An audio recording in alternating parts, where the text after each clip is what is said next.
The federal liability. Scoreboard has been updated by the Fiscal Management Bureau. 36 trillion. The debt ceiling wasn't merely breached, it was shattered. We have entered terminal insolvency territory. The market is in controlled panic. The yield on 10-year T-bonds has spiked to 5.8%. Yet, observe the central anomaly. The dollar holds firm. Gold has touched the 3,000 threshold. Crude climbs 4%. VIX volatility has tripled, but the yield curve resists the logic of implosion. Why? Because American debt is no longer a mere liability. It is a geopolitical deterrent. It cannot implode in the traditional manner, formal default. Every shipping lane, every logistical transaction, every global capital flow depends on T-bond liquidity for its operation. The system of sovereign creditors, China, Japan, Belgium, is captive to this architecture. To attempt collection or force a default is to declare war on global infrastructure itself. The risk of non-payment is zero for the debtor, but terminal for the creditor. This is the era of asymmetric risk. Power resides not in the paying party, but in the entity capable of affording the luxury of non-payment. The game has irrevocably shifted. You have 90 days, the cycle of a quarterly futures contract, to reconfigure your capital structure before debt engineering forces. The next, irreversible global capital reallocation. The fuse is lit. Welcome back to Era of Collapse. We are no longer discussing mere fiscal negligence or the predictable political wrangling of debt ceiling debates. That world is dead. The $36 trillion figure, so astronomical it renders classical economic models obsolete, signifies a pivot point. The moment debt ceases to be a burden and is weaponized into the planet's single greatest instrument of geopolitical deterrence, this new reality shatters every classical economic axiom, forcing us into the brutal, complex mechanics of the macro threshold, where the old rules of solvency are replaced by the doctrine of strategic indebtedness. The United States has achieved a singularity of financial power. Its collapse is simultaneously impossible and inevitable, rendering its creditors functionally impotent. This 90-day window we speak of is not based on ephemeral market sentiment or the political calendar. It is a hard deadline dictated by technical necessity, the mandated liquidity events that govern the subterranean machinery of global capital flows. The clock is set by the cycle of quarterly futures contracts, the massive derivatives obligations traded on major exchanges like the CME and ISIS, and the Treasury's relentless necessity to execute its massive refunding schedule. Every quarter, gigantic tranches of previously issued debt mature, requiring the Treasury to issue new, often exponentially larger, debt obligations just to roll over the old ones. This process demands a constant deep pool of global buyers. The 90-day contract cycle forces institutions to hedge and reposition their capital, creating a natural point of maximum forced pressure in the liquidity markets. The urgency is technical, preceding the political or obvious market reaction, forcing institutional players to make high-stakes allocation decisions before the Treasury auctions flood the market with instruments that will drastically alter global interest rate expectations. The philosophical core of the macro threshold is debtor supremacy, the strategic condition where the creditor becomes the hostage. This is not a theoretical construct. It is a meticulously engineered historical precedent. We can track its evolution through three pivotal moments where debt, not military might, was used as the defining lever of geopolitical control. Consider first the Suez Crisis of 1956. When Britain, France, and Israel launched a coordinated attack on Egypt, the military action was ultimately irrelevant. The true decisive action was taken by the White House. The threat wielded by the Eisenhower administration was purely financial. Immediate liquidation of the sterling reserves held by the U.S. Treasury, plunging the British pound into freefall, coupled with the denial of emergency bailout loans from the International Monetary Fund and the World Bank, institutions firmly under Washington ES, financial thumb. Britain and France, still recovering from the financial depletion of the Second World War, were financially decapitated by this threat. They were forced into an immediate, humiliating political surrender. The lesson was crystal clear. The debtor, by controlling the global reserve asset and its liquidity, possessed the power to throttle the sovereignty of its supposed allies. Debt was proven to be a weapon more surgical and potent than conventional arms. The second, and perhaps most foundational shift, occurred with the Nixon shock in August 1971. By unilaterally suspending the convertibility of the dollar to gold, the United States abrogated the Bretton Woods Agreement and entirely severed the financial system from any physical anchor. This move was the definitive establishment of debtor hegemony. The U.S. dollar became a fiat currency backed only by the full faith and credit of the government, essentially transforming debt into the very measure of global wealth. Crucially, this unilateral default on the gold standard necessitated the creation of the petrodollar recycling system, where key commodity exporters, particularly Saudi Arabia, agreed to price crude oil exclusively in dollars and reinvest their massive surplus revenues into U.S. Treasury securities. This forced global commerce, every nation needing oil, to perpetually acquire dollars and fund American debt, cementing the T-bond as the required reserve asset for global operations. The debtor dictated the terms of non-repayment and engineered a system where the world had no choice but to subsidize its deficits. The third lesson is the chilling contemporary mechanism of internal debt management, exemplified by post-war Japan's prolonged use of yield curve control, or YCC. YCC is not merely managing interest rates. It is the state actively dictating the price of money by forcibly capping the yield on long-term government bonds. In practice, this forces domestic financial institutions, banks, insurance companies, and pension funds to perpetually buy government debt at intentionally suppressed, often negative real returns. This is the government effectively nationalizing the savings pool of its populace to fund its perpetual deficits, managing the implosion internally through a slow, silent confiscation of wealth via inflation and interest rate suppression. Power resides in the ability to dictate the terms of non-repayment, transforming domestic capital into a captive funding source. This architecture of controlled internal funding is precisely what major global economies are now migrating toward. This brings us to the current diagnosis, the baffling market anomaly. How can the 10-year T-bond yield the supposed global benchmark for a risk-free lending spike to 5.8%, an undeniable scream of sovereign risk, while the U.S. dollar, the very asset tied to that debt, remains stubbornly firm, refusing the traditional descent into crisis? This is the paradox of asymmetric risk played out in real time. The dollar holds firm because of TINA. There is no alternative. Where can tens of trillions of dollars in global reserves and transactional capital possibly flow? Neither the Eurozone, fraught with internal political division and structural banking fragility, nor the Chinese renminbi, which operates under severe capital controls and lacks the institutional trust of global investors, offers the required depth or transactional liquidity.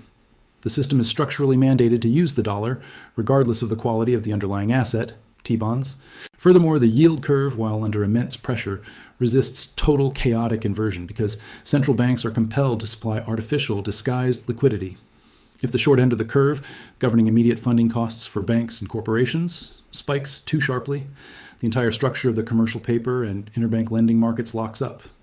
To prevent this, massive off-balance sheet intervention occurs, often through mechanisms that circumvent the optics of formal quantitative easing.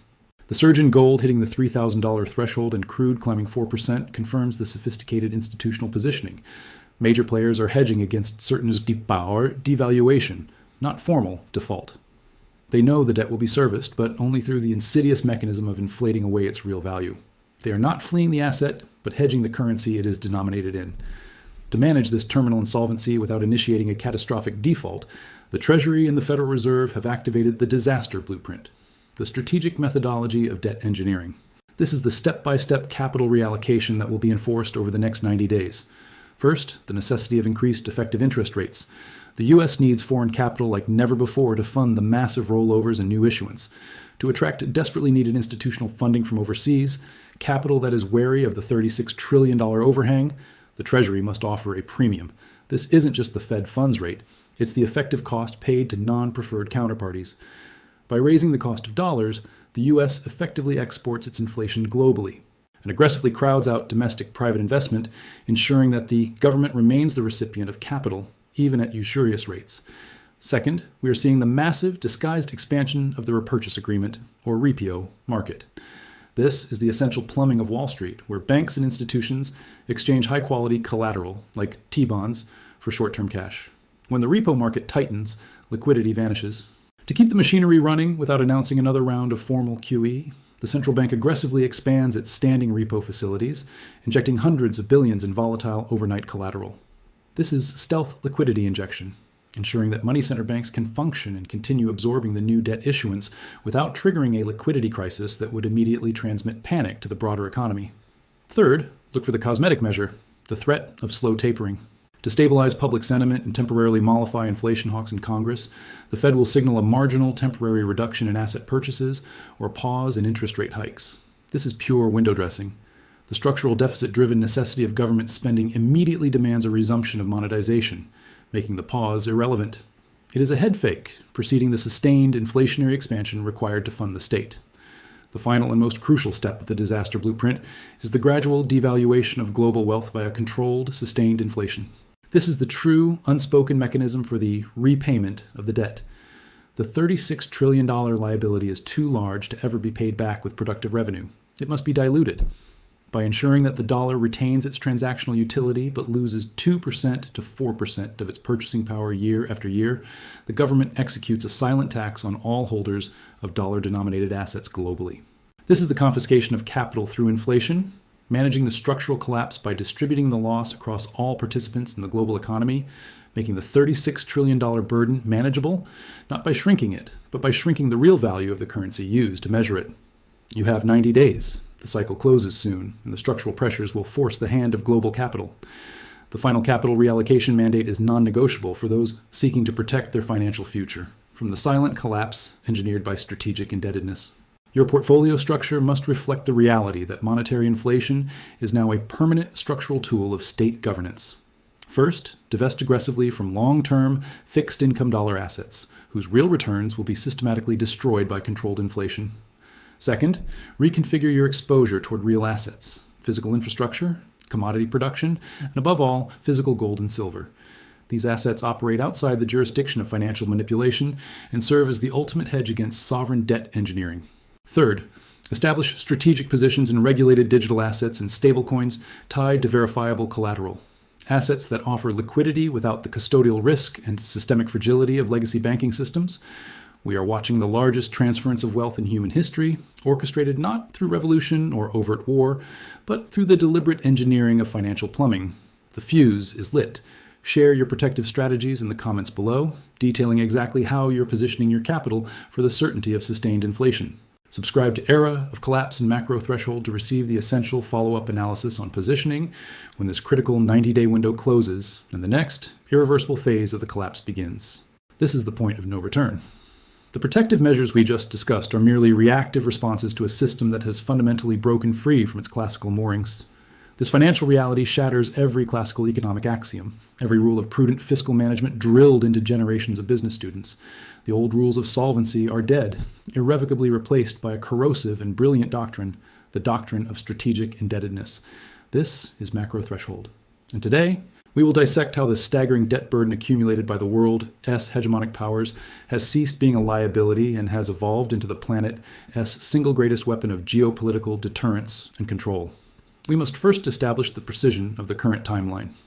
The discussion hinges entirely on the existence of a definitive 90-day window, a period not arbitrarily selected for dramatic effect, but dictated by mandated liquidity events that compel action, whether the political class is ready or not. This deadline is primarily governed by the maturity schedule of key futures contracts across major commodities and fixed income instruments, compounded by the Treasury's immediate and unrelenting necessity to issue massive, unprecedented new debt tranches merely to keep the lights on and service existing obligations. The urgency operating within this 90-day time frame is technical, driven by hard financial plumbing, preceding and ultimately dictating the market's eventual reaction. The government must secure the capital before the market fully digests the true implication of their issuance volume. This is the point of forced pressure, a window where the system is most vulnerable to external shock, but also most compelled to deploy its most aggressive and often concealed liquidity tools. We are tracking this highly compressed time cycle because it is the crucial juncture where sovereign necessity overrides the appearance of fiscal sanity, cementing the next phase of controlled collapse through engineered expansion. To understand the present, we must recognize the historical architecture of debt weaponization, the foundational principle we call the rule of three, or debtor supremacy. This axiom states that when the debt obligation reaches a magnitude so vast that the creditor-os existence becomes dependent upon the debtor into solvency, the power dynamic inverts. The creditor becomes the hostage. We have three primary historical precedents that define this leverage. First, consider the Suez Crisis of 1956. A stark demonstration of how the threat of financial leverage can enforce foreign policy surrender. When the British and French, alongside Israel, launched their military action against Egypt, the United States, under Eisenhower, was fundamentally opposed to the intervention. The U.S. didn't send troops. They utilized the ultimate financial deterrent. The global financial system at the time, still heavily reliant on sterling, was vulnerable. The U.S. Treasury threatened to liquidate a significant portion of its holdings of British T-bonds, effectively leveraging the stability of the dollar and the impending run on the pound sterling. The mere threat of this financial hemorrhage, The forced liquidation of assets and the refusal of the International Monetary Fund, IMF, to supply emergency dollar reserves until the British forces withdrew was sufficient to force a complete and humiliating capitulation. The military surrender was coerced not by firepower, but by the cold, precise calculus of T-bond liquidation. The dollar, even then, was the ultimate weapon. Second, the Nixon shock of 1971. This act was far more than the unilateral decoupling of the dollar from gold. It was the establishment of permanent debtor hegemony. By dissolving the Bretton Woods system, the U.S. achieved the unparalleled ability to finance its vast structural deficits through debt issuance denominated in its own sovereign currency, a currency that the rest of the world was simultaneously compelled to hold for international trade, particularly crude oil. This created a perpetually captive market for U.S. Treasury securities. Suddenly, the constraints of sound money were eliminated. The U.S. could print the obligations it needed to export the inflation globally and maintain leverage over any nation that depended on dollar-denominated trade, forcing them to reinvest their surplus trade dollars back into the debt instrument of the issuing nation. This is the ultimate expression of debtor supremacy. The debt is now the collateral for global trade, ensuring that repayment, or more accurately, the appearance of repayment, is always subject to the sole discretion of the debtor nation. The third precedent is post-war Japan and the insidious mechanism of forced internal debt management through controlled interest rates, a strategy now universally known as yield curve control, or YCC. Japan ORU's debt-to-GDP ratio has consistently hovered at levels that would trigger immediate economic collapse in virtually any other developed nation. Yet, they endure. How? The Bank of Japan, BOJ, perfected the art of YCC, essentially becoming the sole perpetual buyer of their own long-term government bonds. By setting a hard cap on the yield, the interest rate of their 10-year bonds, the BOJ ensures that borrowing costs remain artificially low, regardless of market appetite or inflation signals. This strategy performs a crucial function. It prevents the cost of servicing their massive internal debt from consuming the entire national budget. The consequence, however, is a slow, steady erosion of wealth for the average Japanese citizen, as suppressed interest rates fail to keep pace with controlled inflationary measures. The debt is repaid not through fiscal austerity, but through the continuous, silent devaluation of private savings. This is the blueprint for how modern sovereign debt is managed and weaponized. It is internalized and neutralized through central bank mandate. When we turn the lens to the present moment, we are faced with a profound market anomaly, a contradiction that defines the controlled panic currently underway. Consider the Treasury bond yield. At present, we observe the 10-year T-bond yield hovering at a high and deeply uncomfortable level, potentially touching 5.8% or even higher. Historically, this high yield is a definitive flashing signal of extreme credit risk. It screams that the market is demanding an exceptionally high rate of return to compensate for the perceived risk of future default, or more accurately, severe devaluation. Under normal circumstances, such a high borrowing cost for the world's reserve currency issuer should trigger a profound crisis of confidence, causing immediate and dramatic flight from the dollar. Yet, the dollar index, DXY, remains stubbornly and surprisingly steadfast, resisting total collapse. This contradiction, high T-bond yield signaling risk, yet the dollar remaining stable, can only be sustained through massive, systemic, and targeted intervention. The yield curve resists total inversion, or total breakdown, precisely because central banks, led by the Federal Reserve and its global counterparts, are compelled to supply artificial, disguised liquidity. They are not merely performing open market operations. They are strategically targeting specific segments of the curve to manage volatility and prevent the cost of short-term financing from spiking out of control, which would instantly trigger mass bankruptcies in the financial sector. The dollar is being held aloft by compulsory demand and geopolitical necessity, not intrinsic strength or fiscal health. This is the illusion of stability. The true market signal is not found in the manipulated bond prices, but in the concurrent surge in hard assets. The price of physical gold approaching $3,000 an ounce, and crude oil futures climbing sharply by 4% or more within short trading windows, are the uncorrupted confirmations that major institutional players, sovereign wealth funds, large banks, and highly sophisticated institutional managers are not hedging against technical default. They are hedging, aggressively and systematically, against the certainty of future currency devaluation, the guaranteed inflation that is required to discharge the sovereign debt burden. This leads us to the final chilling diagnosis: the disaster blueprint, debt engineering as the mechanism for silent collapse. Over the next 90 days, the pressure inherent in the timeline will force a step-by-step reallocation of capital through deliberate policy decisions, executed not for economic growth, but for systemic survival. First, there will be an increase in the effective interest rates offered on new Treasury debt. This is not a choice, but a necessity, designed to attract desperate foreign capital, primarily from nations that rely on dollar recycling and those strategically decoupling from geopolitical rivals. They must offer attractive returns to compel buyers, effectively exporting the insolvency risk by sweetening the short-term deal, even if it deepens the long-term fiscal hole.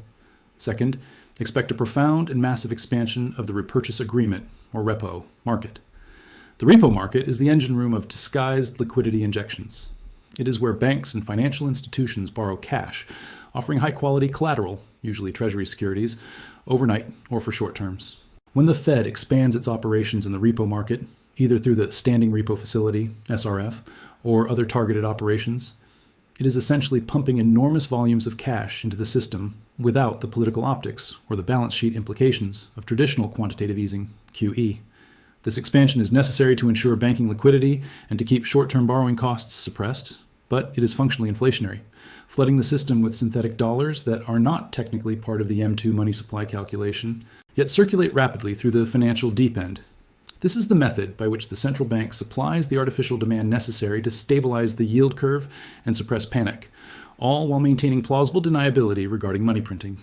Third, look for the calculated and strategic use of the threat of slow tapering.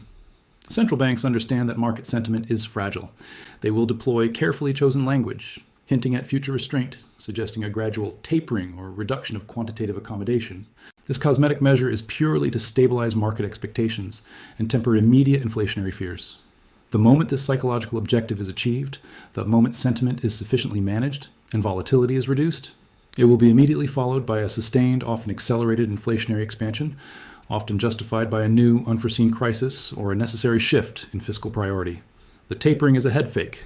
The sustained expansion is the guarantee. Finally, the ultimate goal of debt engineering is the gradual and controlled devaluation of global wealth via sustained, managed inflation. This is the true, hidden mechanism for repayment of the astronomical sovereign debt. The debt itself is fixed in nominal dollars. By strategically expanding the money supply and allowing the purchasing power of each dollar to erode by 5%, 7%, or even 10% annually, the real burden of the debt shrinks dramatically over time. This is not an accident of policy. It is the policy itself. It functions as a massive, untraceable tax levied directly upon savers, fixed income earners, and anyone holding nominal assets. It is the silent, ongoing collapse of purchasing power that liquidates the debt obligations without ever requiring the politically toxic measures of default or dramatic tax increases. The mandate for capital reallocation remains urgent and non-negotiable. As the 90-day window closes, those who remain exposed to nominal assets denominated purely in fiat currencies will bear the full brunt of this engineered collapse. You must aggressively continue the reconfiguration of portfolios toward real assets, income-producing physical infrastructure, productive commodity streams, and above all, the timeless shelter of physical gold and silver assets that operate outside the digital and jurisdictional control of leveraged banking systems. Furthermore, increase your allocation to regulated digital assets and stablecoins tied to verifiable collateral, securing liquidity that bypasses the systemic fragility inherent in the legacy financial architecture. The system is consuming itself to survive. Share your protective strategies in the comments below, detailing exactly how you are positioning your capital against the certainty of engineered inflation and the collapse of nominal purchasing power. Subscribe to Macro Threshold now to receive the essential follow-up analysis on precise positioning when this critical 90-day window closes and the next irreversible phase of debt-driven collapse begins.